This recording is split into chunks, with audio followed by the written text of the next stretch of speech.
పూర్తిగా నదీ జలాల మీద సాగునీటి ప్రాజెక్టుల మీద చర్చ చేద్దాము. చర్చ జరిగినంతసేపు నువ్వు కూర్చోవాలి.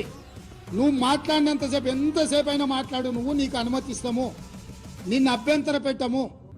గౌరవ ముఖ్యమంత్రి గారితో మనవి, మీరు ఎంతసేపు అన్న మాట్లాడండి, మీ మైకులు కట్ చేయము, మీరు ఎంతసేపు అన్న మాట్లాడొచ్చని బయట ఉపన్యాసాలు కొట్టుడు కాదండి, చేతుల్లో రుజువు చేయండి, మైక్ ఇవ్వండి, సావధానంగా వినండి, అవసరం చేయండి.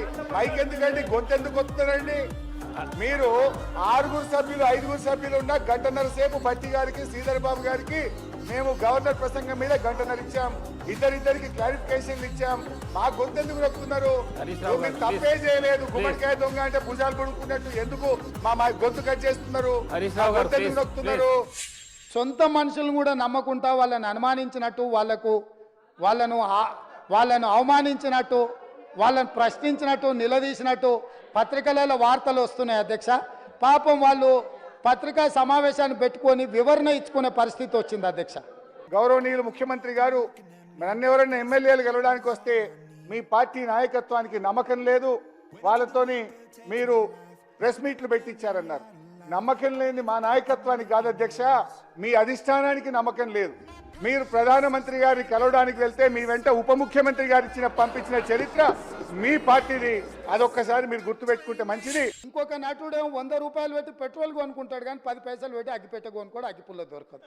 అధ్యక్ష, ముఖ్యమంత్రి గారు ప్రతిసారి నా మీద ఓ అగ్గిపెట్ట ముచ్చట తీసుకొస్తారు. ఇది ఉద్యమకారులకు తెలుస్తుంది ఆ ఆవేదన, ఆ తపన, మా తన్లాట ఆ రోజు. ఎందుకంటే మీరేనాడు అమరవీరులకు శ్రద్ధాంజలి ఘటించిన వాళ్ళు కాదు, ఏనాడు అమరవీరుల కుటుంబాలను పరామర్శించిన వాళ్ళు కారు, ఏనాడు పాడే మోసిన వాళ్ళు కారు.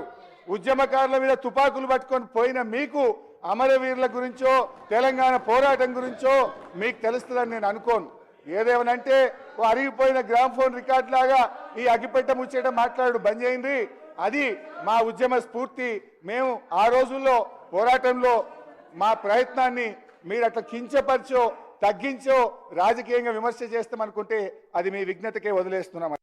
నేను ఈరోజు శాసన సభ ద్వారా యావత్ తెలంగాణ ప్రజానీకానికి తెలియజేస్తున్నా, తెలంగాణ రైతాంగం తెలియజేస్తున్నా, ఈ ప్రభుత్వం రేవంత్ రెడ్డి గారి నాయకత్వంలో ఈ ప్రభుత్వం మేము కృష్ణా నదిపై ప్రాజెక్టులు ఎవరికి అప్పచెప్పలేదు, అప్పచెప్పే ప్రసక్తే లేదు. మీరు ఎక్కడి నుంచో మినిట్స్ తీసుకొచ్చి చదివి మేమేదో చేసినాం అంటే దానికి మేమెందుకు జవాబు చెప్తాము? ఎక్కడి నుంచో తెచ్చి హరీష్ రావు గారు మాట్లాడుతున్నారు అన్నారు. మీ ద్వారా వారికి పంపిస్తాయి. ఇవి ఎక్కడి నుంచో దేలే. ఇది కృష్ణా రివర్ మేనేజ్మెంట్ బోర్డుది కేంద్ర జలవనరుల కార్యదర్శి, తెలంగాణ ఇరిగేషన్ కార్యదర్శి, ఆంధ్రప్రదేశ్ ఇరిగేషన్ కార్యదర్శి అందరూ సంతకాలు పెట్టి నెల రోజుల్లోగా ప్రాజెక్టులు అప్పచెప్పుతామని వచ్చిన మినిట్స్ ఆఫ్ ద మీటింగ్ ఇది మీ ద్వారా పంపిస్తున్నా, అని చదువుకోమనండి. నంబర్ 1. ఒక్క మీటింగ్ కాదు, 2వ మీటింగ్ జరిగింది.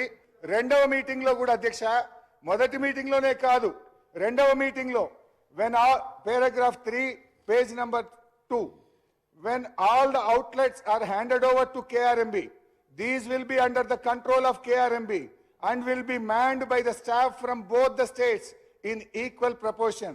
The staff will report to KRMB though their salary and their benefits will be paid by the respective state governments. మీరు ఇయ్యకనే పోతే ఉద్యోగుల డెప్యుటేషన్ ఎందుకు వస్తుంది? కేఆర్ఎంబి నడుపుతుందనే ప్రస్తావన ఎందుకు వస్తుంది?